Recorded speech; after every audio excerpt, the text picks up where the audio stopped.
But anyway, how are you? What a beautiful weather-wise day down in the south coast.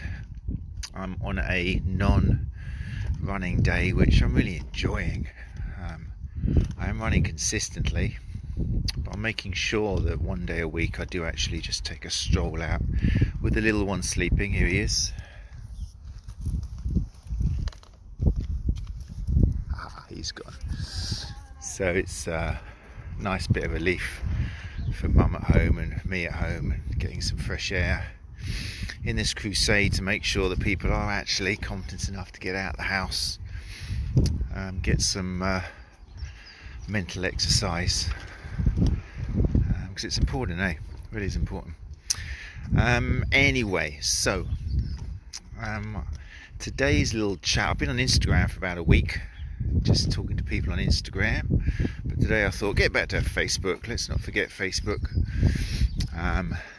Mainly in response to a question I had from a couple, actually, the people of I'm glad to say some new runners have been in contact with me, and we're in communication, and it gives me a great insight into what the new runner of today, of 2020, is actually thinking and seeing.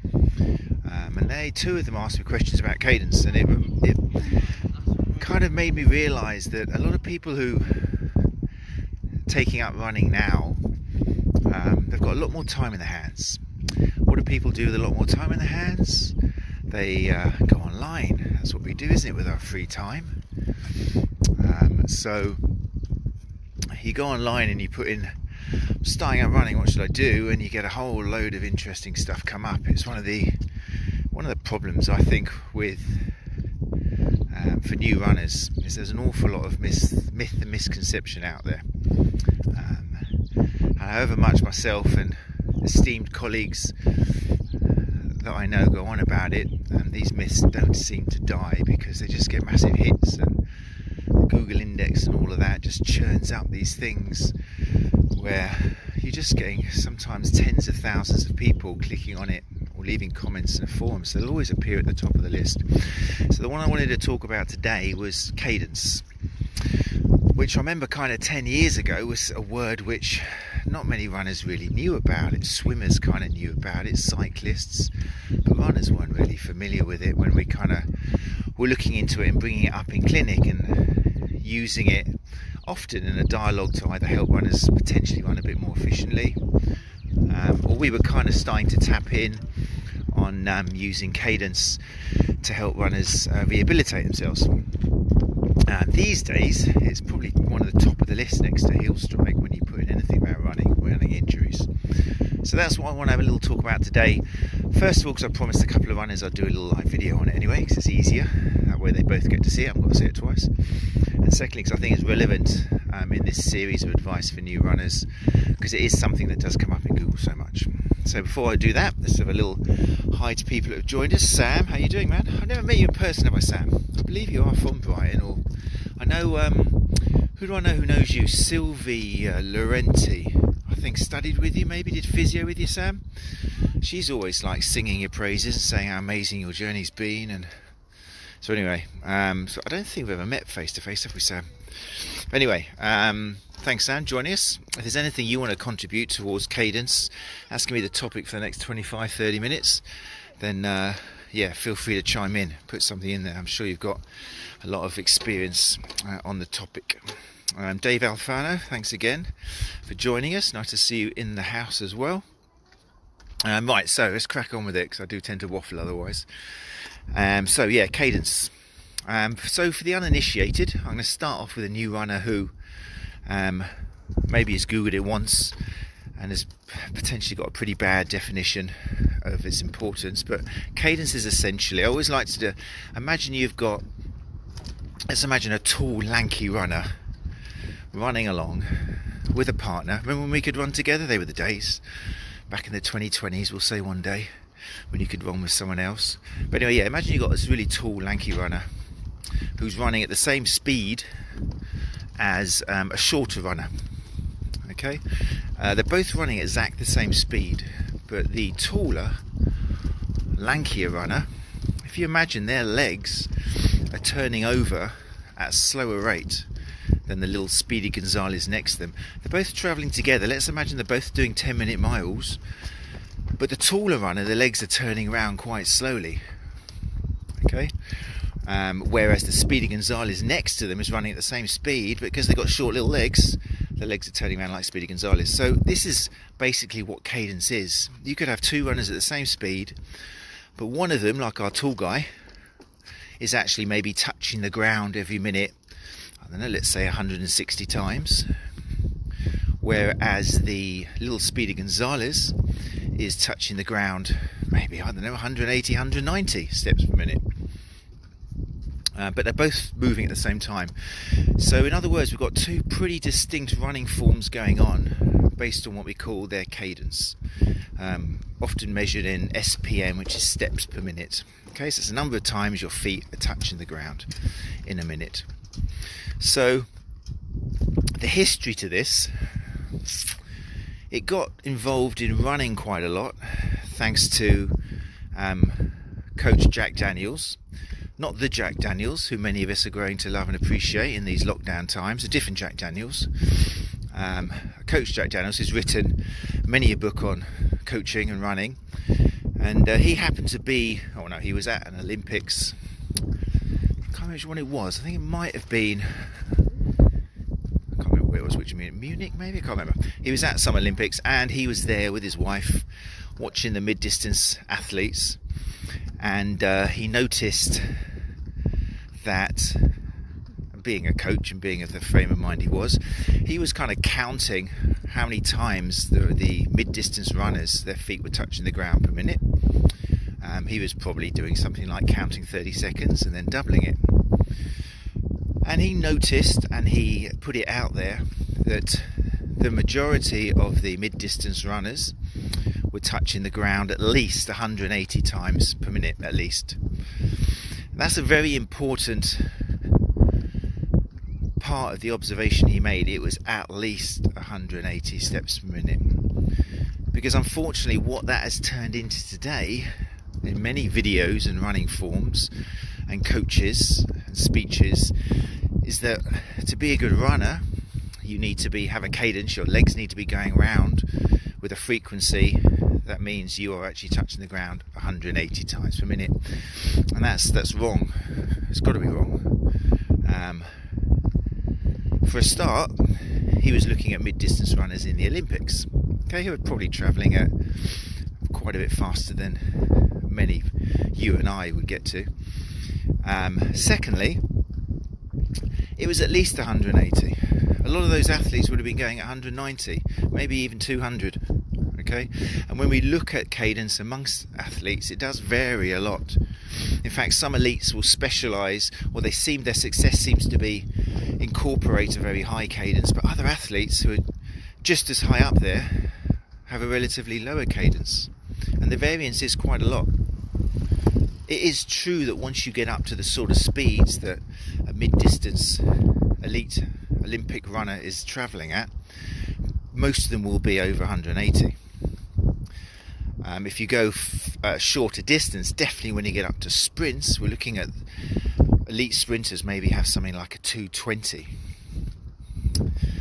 steps per minute, because their legs, the speed they're travelling at, their legs are turning over like the clappers. So there is a clear relationship between the faster you go generally, the faster your cadence is. So even if you took an elite runner and watched them doing a nice slow recovery run, the legs are not going to be going at 180 steps per minute. Okay, now that kind of really poo-poos, as my little 2-year-old would say, many a marketing tool and video out there suggesting that all running needs to be done at 180 steps per minute. And you look out for it. It's still being sold, it's still being peddled. It might be a case that the article that's coming up at the top of Google is maybe, I don't know, from 2005 or something, but you need to get rid of this idea that to be the best runner you can be, you need to be running at 180 steps per minute. Okay, let's get rid of that. It's not true. Gone, history. And also accept the fact that some runners are just designed, it's not necessarily a tall or short thing. Tall runners do tend to have a slower cadence, but it's not always the case. But generally, if you're a bit longer and you've got longer levers and limbs, your legs are probably turning over a little bit slower than a shorter runner next to you, but it's not always the case. So what does the research tell us about cadence? Well, the interesting bit, which we do use in clinic, is if you have a particularly slow cadence, to do my 2 meter distancing, if you have got a slow cadence, and we'll say, well, the research actually shows below 158, if I remember rightly, then this has been associated with patellofemoral pain in particular, okay, with knee pain. So it is something we'll look at when we get a runner in clinic. We'll put them on the treadmill, and if they're coming with patellofemoral pain, once we've done our case history, if it's practical and it fits in, then we will have a look at them running and see what their cadence is like, because the link has been put there. Now, the reason why slower cadence has been associated with patellofemoral pain is because a lot of the time this slower cadence means that because you're putting your feet down less times per minute, you're putting it down further in front of you, okay? If you imagine a Speedy Gonzales, by the time their legs are travelling so fast as they go down to the ground, by the time it touches the ground, it's pretty much, well, it's not under the hips, but it's closer to the hips than the person who's taking very slow steps. Their leg is actually landing out in front of them, and you probably heard and you see this word if you look it up, but we talk about a runner who is overstriding. So it's probably more accurate to say that overstriding has been shown. There's a correlation has been shown between overstriding and patellofemoral pain. That's what the research shows, because if you do land out in front of you on a fairly straight leg, so imagine your knee, that's what we're looking out for. We're looking for a knee lock, or a distance from your actual body, measuring from where your foot lands and your body is. If there is an overstride there, that can be a contributor to patellofemoral pain. Now again, other myths have come out of this, and this ties in nicely to the demonizing of a heel strike, okay, which is something else which one of the runners I look after online, a new runner, brought up with, is it because I'm a heel striker? Is that the problem? So if you go back to this idea, this image of a runner who is turning their legs over fairly slowly, okay, and they're actually landing on a fairly straight leg, putting it out in front of them. If the leg is straight and you're putting it out in front of you, then the chances are you're probably as well landing on the heel, okay, because your leg hasn't come back far enough before initial contact to actually land towards the midfoot, or definitely not the forefoot. So you do tend to land out on your heel. The further the leg out is in front of you, the more typical it is that you'll land on your heel. So overstriding is typically accompanied by what we call a heel strike, although there are different types of heel strike. Now the problem here, and what new runners have to look out for, is the heel strike itself is not the issue, okay? The issue is that you're overstriding. The issue is that your leg is quite far out in front of you, and that's often accompanied by a slow cadence. Okay, now I've definitely seen in clinic runners with a slow cadence who have been landing on a midfoot. I've seen runners who have tried to correct a low cadence pattern, or to correct a heel strike by landing on their toes without actually speeding up their cadence, which has led to some very interesting Achilles and calf pathologies. So we need to forget about what part of the foot touches the ground first. Okay, what we can look at is reducing an overstride. Okay, now before I go on, because I'm rattling away as if I'm just talking to a camera with no one there are people in the room, so let me just say hello to people who are joining us. Oh Jesus, quite a few people have joined since I started talking on about this. Jenny Ann Dexter, hello to you. Steve Johns in the house. Alex Hall. Pinky Sue is back. Hi Pinky, nice to see you again. Elizabeth Scott, how are you doing? Elizabeth Scott, sorry. How are you doing? Sarah Evans, how are you? Ryan Whitfield. Paolo Maraghetto is here. James Williams. Manuel Martin. Alan Strong, nice to see you, Alan. Hope you're well. Sadok Bulaba, I think it's the first time I've seen you. How are you doing? Nice to see you. And Clay Sankey and Andrew Jen Shill. Okay, thanks for coming in. Oh, feels nice to be back in Facebook. So if you have just joined a little bit later, yeah, we're talking about cadence and its relationship with potential injury, myths and misconceptions especially, because it is something that comes up in Google. Right, so where are we? As a recap, we said that not all runners should be running or trying to run any particular cadence like 180 steps per minute. That's one of the big myths if you Google it. Please do not think that to be a great runner you have to run at 180. It's a total misconception, based a lot on a misinterpretation of what Coach Jack Daniels said back in the day, and it bears no weight or evidence. We've also said that what the evidence does show, that if you do have a very low cadence, about, I think it's 158, then that is often tied to an overstride, which has been linked to patellofemoral pain. And the research does show that one of the ways to come out of that and to deal with not just patellofemoral pain but quite a lot of other issues is do some cadence training, where we do give you some drills to actually slowly but surely increase that cadence just a little bit, with the idea being that if we increase your cadence, normally with the use of an external stimulus like a metronome in your ear or something, sometimes a song works if you get the right beats, but just little drills, 30 seconds at a time, increasing your particular cadence by about 5%, 5 to 10% is what the research generally says. We can slowly but surely change a habit, and the brain takes on habits in about kind of 4 to 6 weeks, and we may well end up changing the way you run naturally, so you're not having to think about it, so that when you take to running you've actually automatically got a slightly increased cadence, which may well lead to you reducing your overstride. That may well be accompanied by you landing a little bit away from the heel, but not necessarily. But definitely with a less locked out knee, that can often be a good result in terms of decreasing symptoms of particular injury and pain. So we do play around with that, but it's all very personal, and there's no fixed particular cadence which you have to jump to. It's just a case of increasing the cadence you are at the moment sometimes, particularly if it's lower. Okay, right, whilst I'm saying this, I want to make sure that we understand as well that a lot of recreational runners, it's important to remember that if you're running at a slow pace, you're going to have a slow cadence. And if you're having a slow cadence, you're probably going to be landing on your heel. It's just the way a leg works. Okay, if your leg's landing out in front of you, the first bit that's going to land on the ground is going to be further back on your foot. Okay, it's just the way your leg is made. So it's very important to runners, particularly new runners who are going to be running.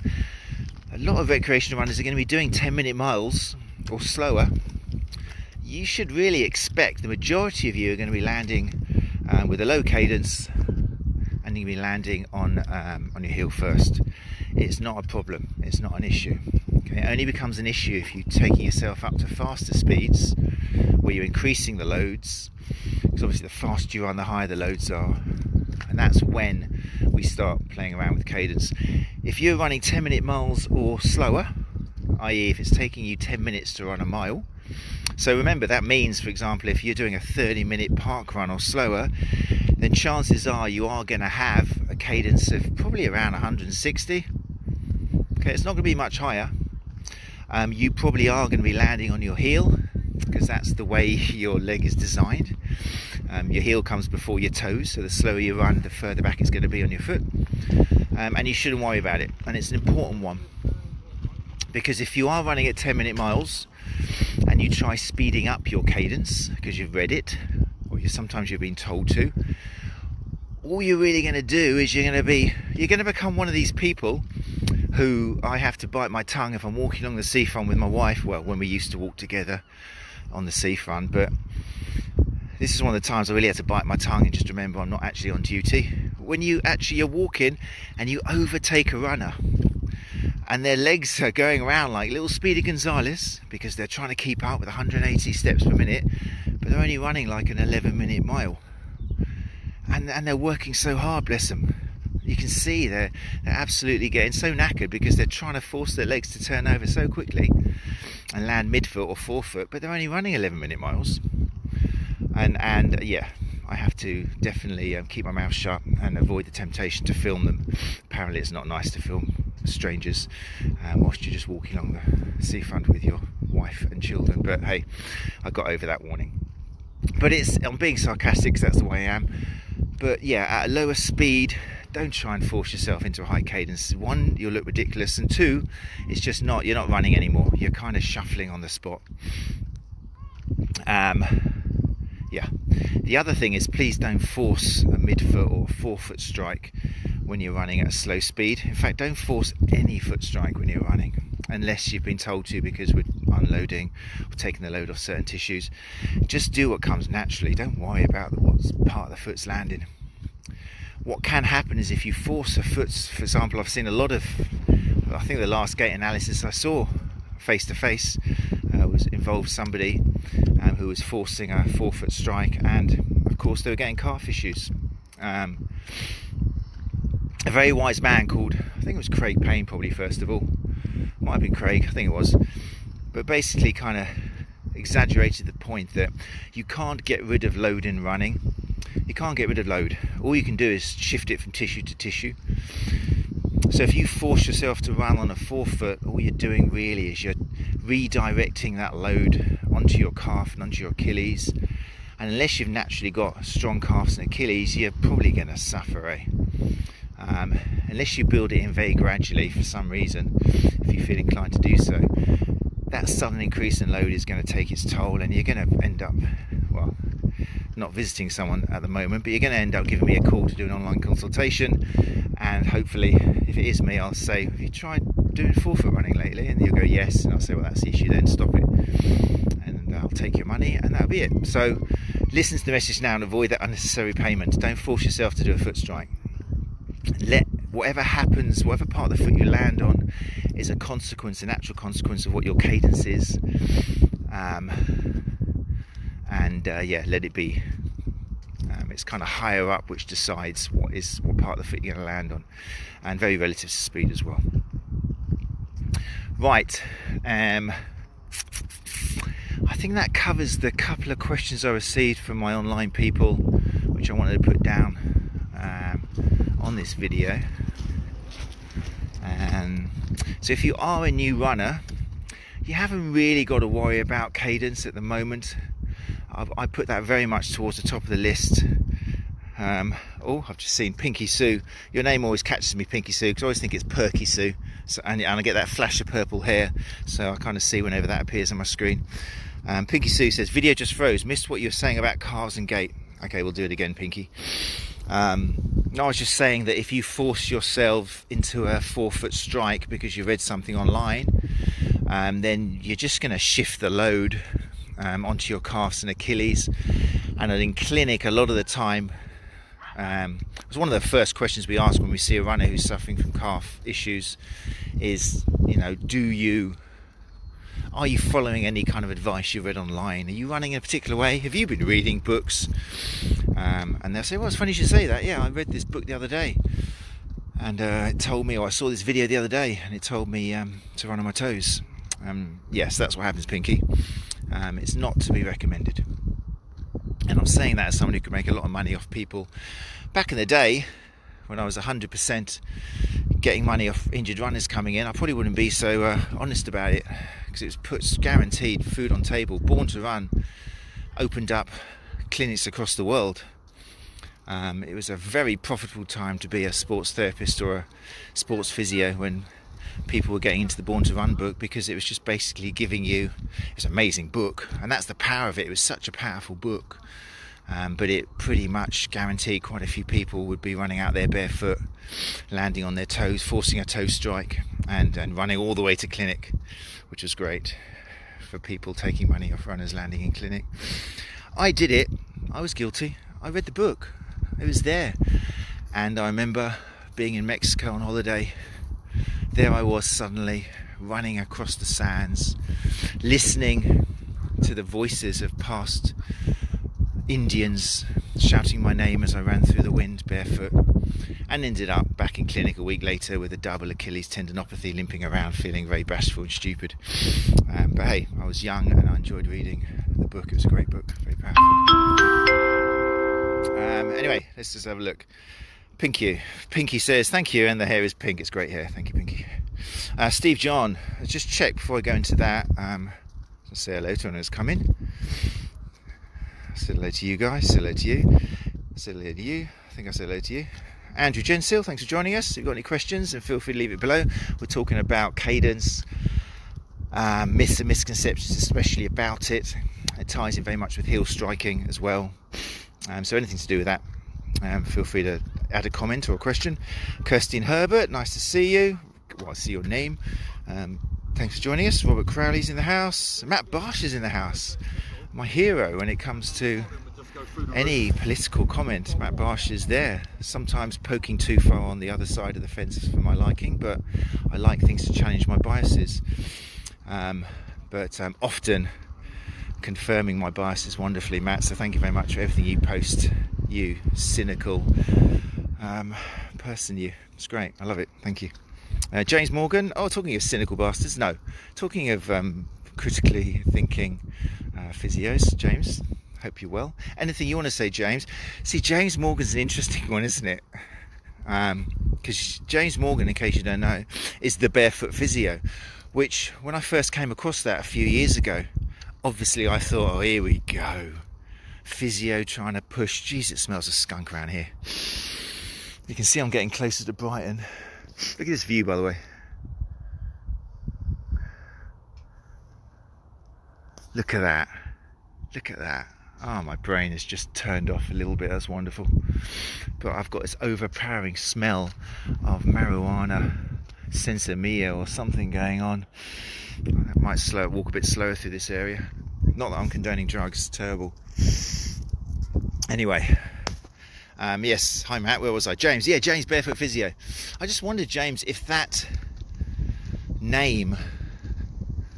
Firstly, what inspired you to use that name? Was it because you just read Born to Run? Or secondly, did you get people thinking that you were going to be a total barefoot fanatic? What was it like? And you managed to keep it, and obviously I know you're very successful and you're a great physio. And it's lovely to see you in the running zone with Christopher Johnson, and you asked some fantastic questions out there in Exeter, from Exeter. And I hope one day we do actually meet up. We have nearly bits and bobs here and there, but yeah, I hope I do meet you. One of the people I definitely would like to meet. Maybe Run Chat Live Conference 2020 if it happens. I'll definitely do everything I can to get you down there. And you nearly did last time, didn't you? But some of your own physios played you up. But yeah, I hope we do meet, James. Anyway, Pinky Sue, we're done. There we go. Steve John. Steve John says, I tried forefoot striking when trying to overcome problems with my soleus. This is going to be interesting. So you tried forefoot striking when you were trying to overcome problems with your soleus. I now know why it took so long to get over. So Steve, was that based on your own interpretation of something you read, or was it advised to you? Because people, you've got to remember as well, I don't like coming across as a know-all, but I am somebody who likes to read around subjects and listen to others, and there's a lot of physios and healthcare practitioners out there who don't read around their topic and don't necessarily listen to others. They've kind of done their qualification, and maybe their lifestyle is such, that's it, I've studied what I've studied, I know what I know, this is what I'm going to practice and preach. But things move on. Healthcare for not just runners but in general has moved on a lot, hugely in the last 10 years. So just be aware that if you're runners as opposed to healthcare practitioner, a lot of the information out there is old and wrong or ill-advised. So yeah, Steve, just let me know how that decision came about. I'm interested. It's interesting you mentioned the soleus, which kind of suggests to me that it did come from a therapist of some form, unless you are a therapist. So the soleus, for any new runners or people who aren't aware, is one of the calf muscles adjoining or along with the gastrocnemius, and the soleus is actually the lower one. So in contrast to the gastrocnemius, it doesn't actually cross the back of the knee to attach to the femur, the thigh bone. It actually stops short. So it goes all the way from your heel bone up to the fibula and tibia, and in doing so, it means it works more as a plantar flexor. So it works more when you're running, when the knee is in a bent position, because it stops short of the joint.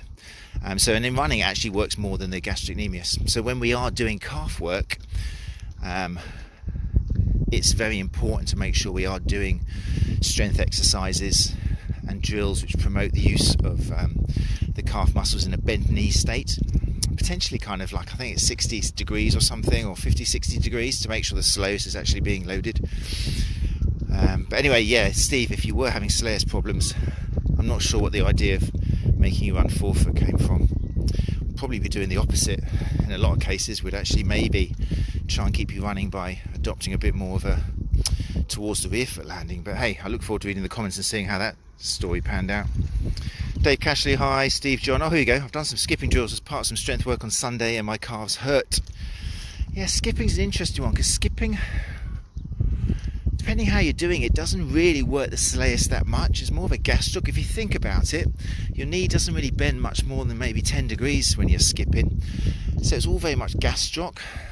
And I've had this conversation before with coaches and other therapists, because we do give skipping out a lot, and I think there are a lot of qualities in skipping, but I don't think it really addresses the soleus. Maybe James Morgan, what's your views on skipping? I'd like to hear from you. Does it miss the spot if we're dealing with a soleus issue? But anyway, Steve goes on to say, kind of knew it would. Should I be careful having had a history of shin splints and soleus? Yeah, definitely. Definitely. These are great questions. Thank you, Steve. I'm going to be looking you up in a second, see what your background is. So we're moving a little bit away from cadence, but yes, skipping's a great exercise, but it is pretty much an example of a plyometric exercise. It's bouncing, it's explosive,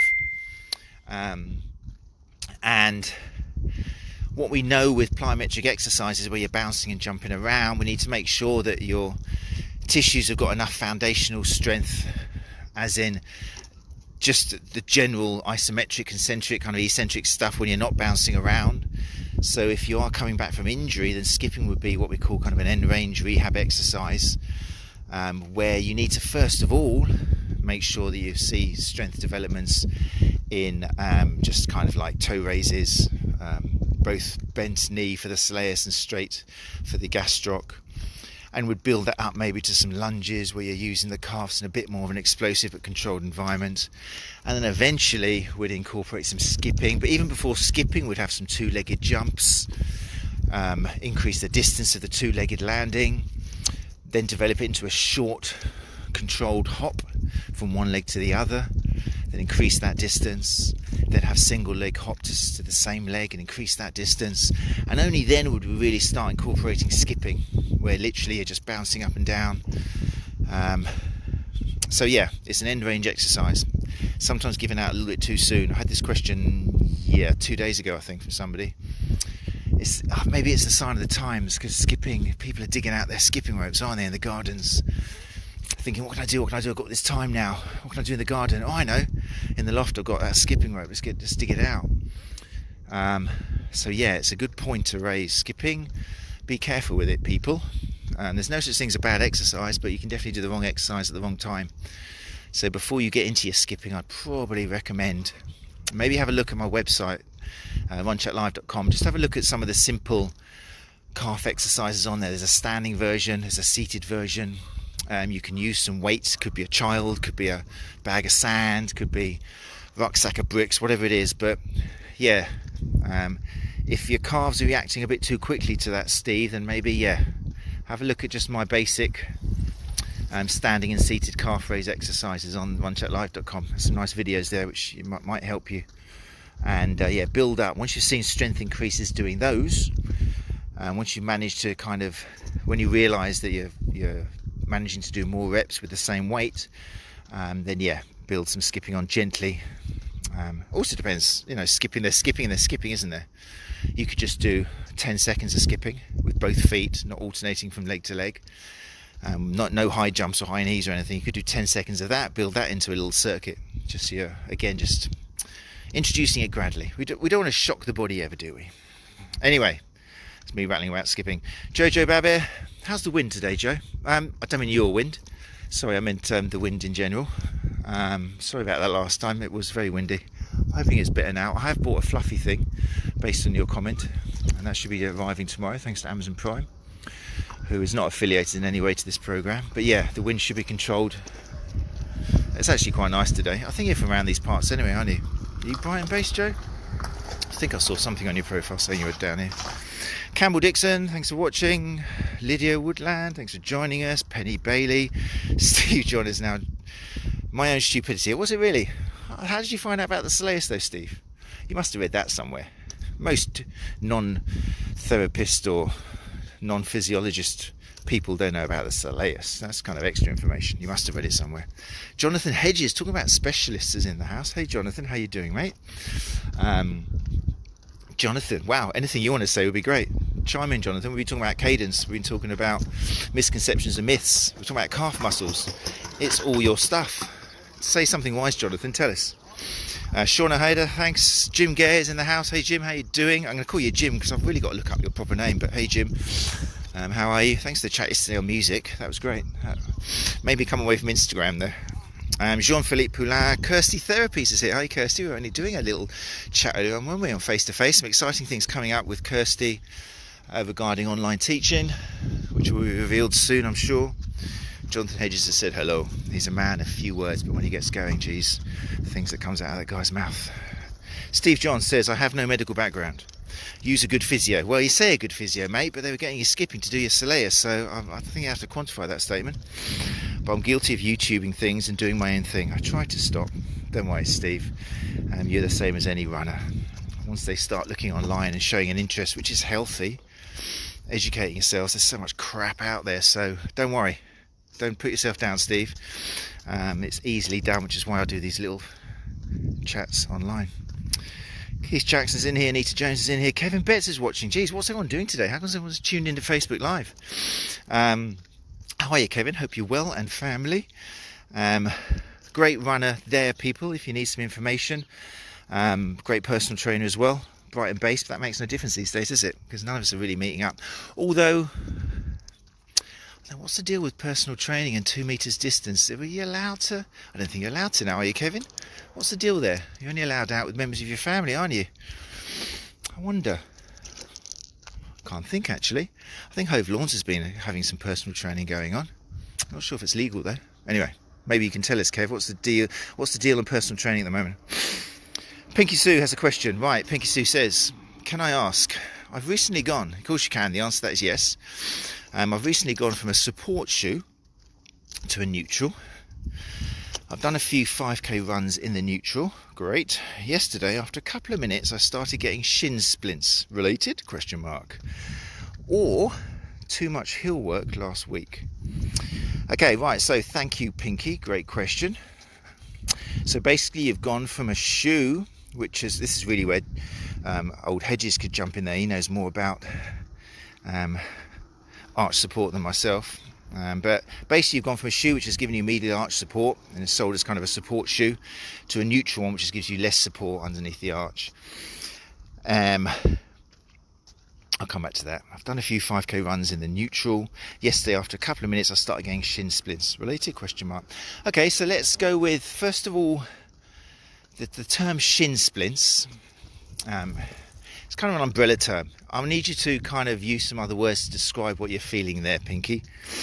What are you getting? Are you getting pain just in the muscle down the tibia, down the front of the shin? Are you getting actually a sensitive bone when you touch the bone and kind of palpate it or press up and down the bone? Is there actually, how much is the pain? Quantify it. Give me a 1 to 10 maybe. Shin splints is kind of an umbrella term which we use, and it's a bit of a It's not a useful term in terms of diagnosing or helping runners. It's kind of a layman's term which applies to any pain up and down the shin bone, really. So yeah, give me a bit more information on that. It's very tricky tying in pain with shoes simply because of whether it's a support shoe or neutral shoe, and there's other factors involved in it, which I'm sure Jonathan will agree with. Obviously, you've changed the way that forces are transmitted through your body by changing your shoe. That'll happen every time. Even if you take an odor eater out, it'll change the forces, redirect them. So there could be some, well, basically, forget about changing from a neutral to, changing from a support to neutral. You've changed your shoes and your body has reacted to it in a way that's slightly too violent for you. So we know that the other shoe, therefore, if that's the only factor involved, suited you better. So first thing I would do is probably go back to the other shoe if you've still got it, and see if after your runs that gets rid of the pain or diminishes the pain you're suffering. I'd also look into any other factors, like, is this the first time you've done some runs? Have you upped anything else? Have you increased the intensity? Were you running faster than normal? You mentioned that you were doing some hill work last week, so it could be a result of suddenly sticking that in. So there's a lot of different factors there, Pinky, you need to look at. As I've said before, 80% of running injuries, as research kind of suggests, is because of a change in training intensity. So doing too much too soon might be the hill sprints, but the shoe is going to make a difference. There was a great article by Simon Bartold the other day. He was criticising, in the good sense of the word, critiquing an article which began with "shoes make no difference to your running," and it's such a blanket statement.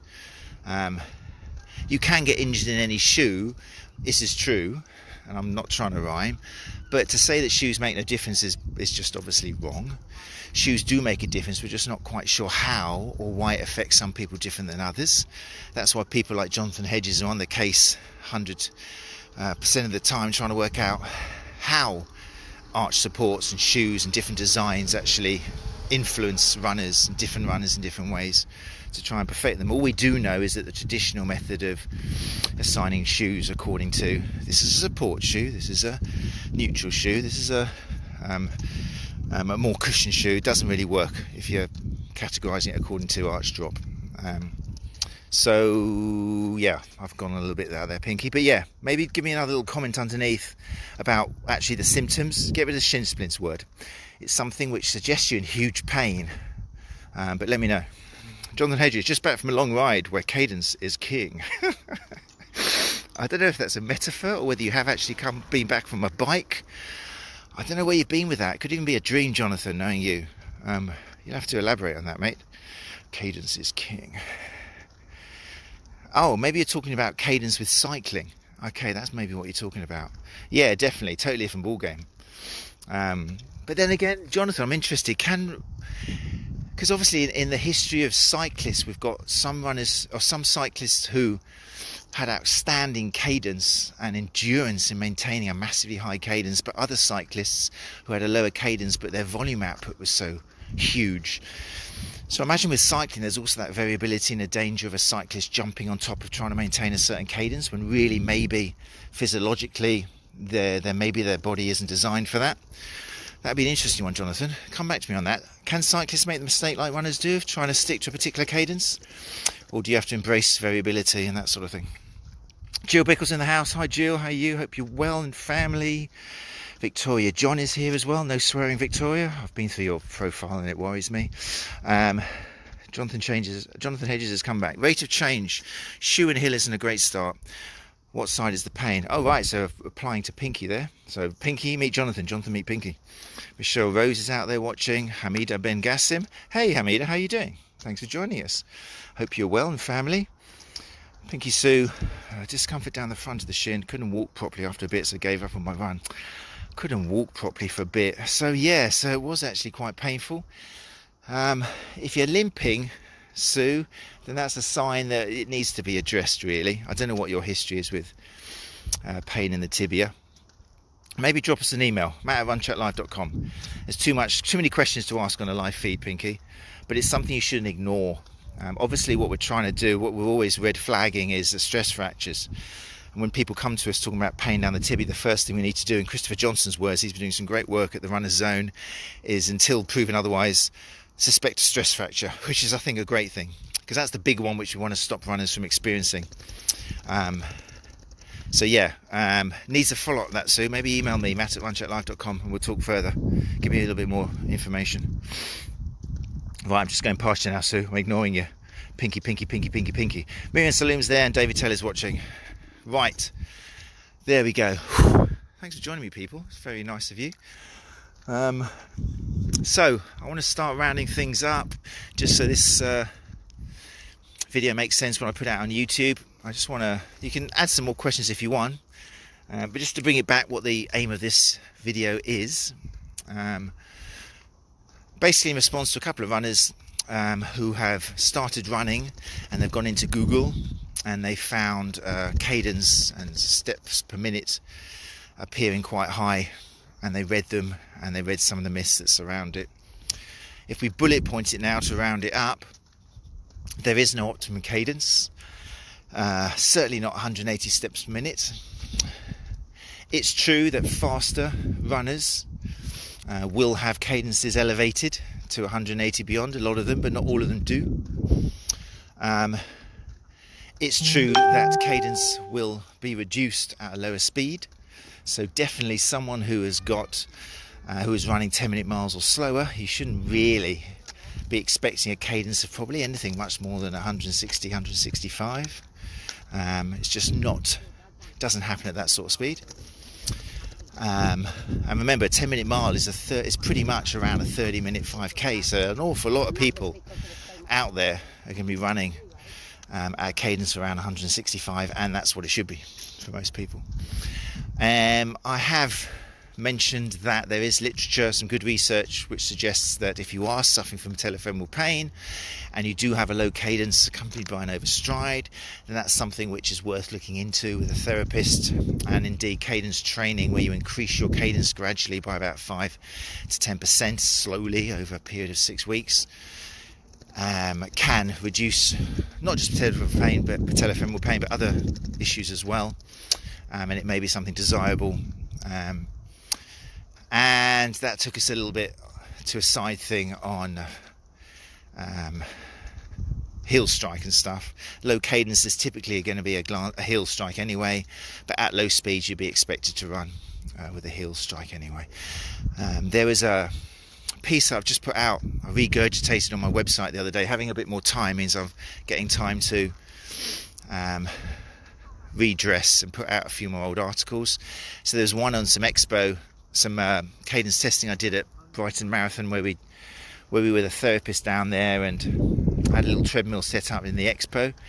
And because there were so many runners there, I did a little bit of expo, did a little bit of cadence testing myself, because I was just interested. It was back in, I think it was a good 5-6 years ago, and I just wanted to, I had so many runners there. I think I had about 80 runners on the treadmill. I was just testing their cadence according to their speed, their age, and just seeing if there was any correlation. A little bit biased, because I was suspecting that at slower speed runners we're naturally going to have a slower cadence, and higher speed runners a higher cadence. But I just wanted to see and check that we definitely shouldn't imagine that all runners should be at 180. I've just put that on the website as well at runchecklife.com. If you just go along the top bar or in the menu to in-depth articles, it's quite an interesting article to do with cadence, so you can check that out. You just have to get it from the menu. It's at the top there, in-depth articles. It should be the one at the top, because it's I dated it like yesterday or something, even though it was originally written about 6 years ago. So there you go. Right, feels like I've been talking ages. Is there any other questions out there? Baby's still asleep. Oh, I've got this view again here. Let's just take a break for a bit of mindlessness.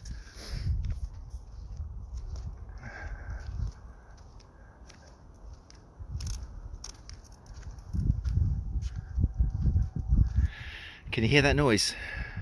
Exactly. Hey, smelling the flowers. That's what it's all about. Right. I think that'll do now, unless there's any other questions. I hope this has been useful to you. I'll put this up on YouTube as well. I think it's about the 8th. or the 9th one I've done, aimed predominantly at new runners, but also at anybody getting back into running. And we've started from just getting out the door, and now we're talking more about actual misconceptions to do with running form, and rabbit holes not to fall down. Yeah, thank you, Jim. It is a stunning view. It's absolutely beautiful, mate. Look at that. Hold on.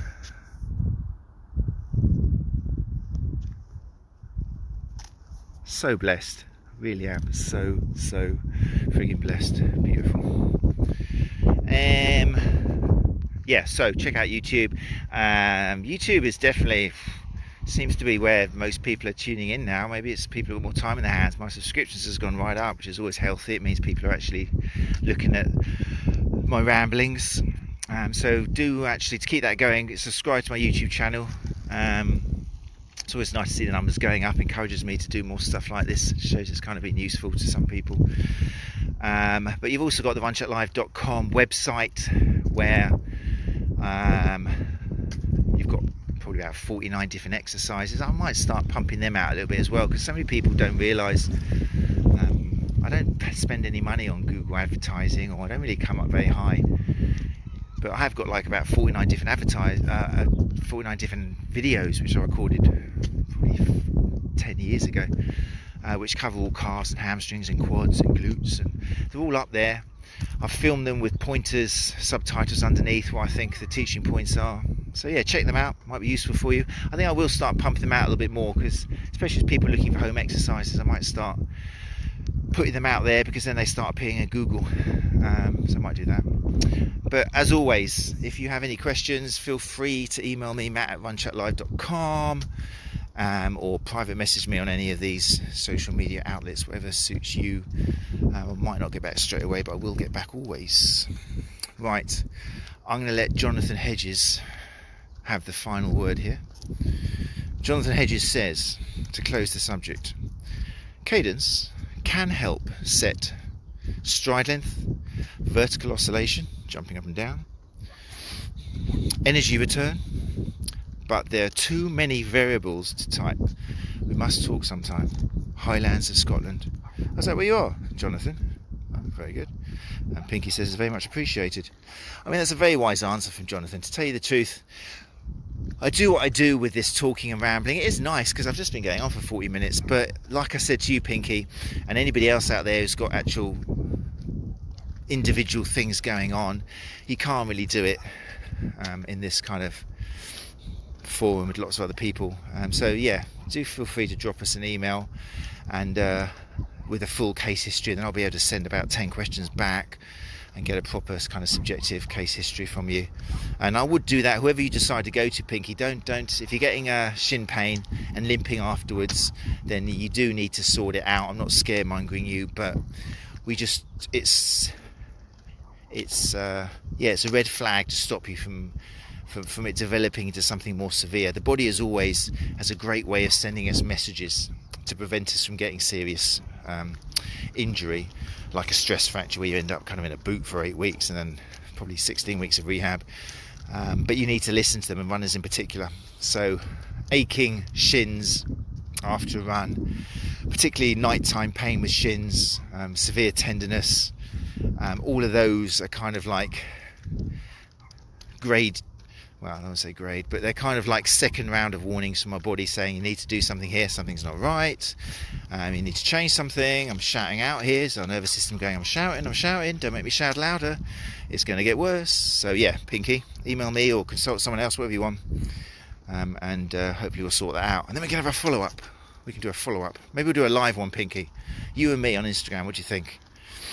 Anyway, that's it, people. Thank you very much for listening. It's been lovely seeing so many faces, and old and new, and I'm not referring to you, Jonathan, don't worry, I just mean old as in I know you before, and new people as well. So take care.